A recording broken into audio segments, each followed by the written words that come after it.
ഒരാണിനെ ഏറ്റവും കൂടുതൽ follow up ചെയ്യുന്നത് അല്ലെങ്കിൽ അവൻ ഏറ്റവും ഫോളോ ചെയ്യുന്നത് ആരെന്നറിയോ?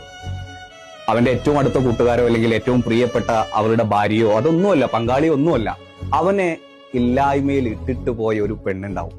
ഒരാണിന്റെ കഷ്ടപ്പെടുന്ന അവന്റെ കഷ്ടപ്പാടിന്റെ കയ്പുനീര് കുടിക്കുന്ന സമയത്ത്, എടാ നിന്നെക്കൊണ്ടൊന്നും പറ്റൂല, എടാ നീയൊക്കെ വെറും വേസ്റ്റാണ്, എടാ നിനക്കൊന്നൊരു കഴിവില്ല എന്ന് പറഞ്ഞിട്ട് നിന്നെ ഇട്ടെറിഞ്ഞു പോയ ഒരു പെണ്ണുണ്ടല്ലോ, അവള് നീ വിജയത്തിന്റെ ചവിട്ടുപടികൾ കയറി തുടങ്ങുന്ന സമയത്ത് ഓരോ നീക്കങ്ങളും, നിന്റെ ചെറുതും വലുതുമായിട്ടുള്ള നീക്കങ്ങൾ കണ്ടിട്ട് അവളുടെ ഉള്ളിൻ്റെ ഉള്ളിൽ ഒരു നീറ്റല് വരും.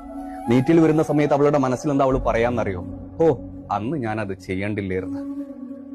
എടോ, ഒരാളും ചെറിയവന് വലുതാവൂലെന്നും വന്നവൻ തിരിച്ചു പോകില്ലെന്ന് നീ ഒരിക്കലും പ്രെഡിക്റ്റ് ചെയ്യരുത്. ജീവിതമാണ്. നീ ഒരുത്തനെ സ്നേഹിക്കുന്നുണ്ടെന്നുണ്ടെങ്കിൽ അവന്റെ കഷ്ടപ്പാടിൽ കൂടെ നിൽക്കുക. എന്നാലേ നിനക്ക് അവൻ നാളെ പിറ്റേന്ന് വിജയം എന്തായാലും. ഒരാണ് തുനിഞ്ഞിറങ്ങിയാല്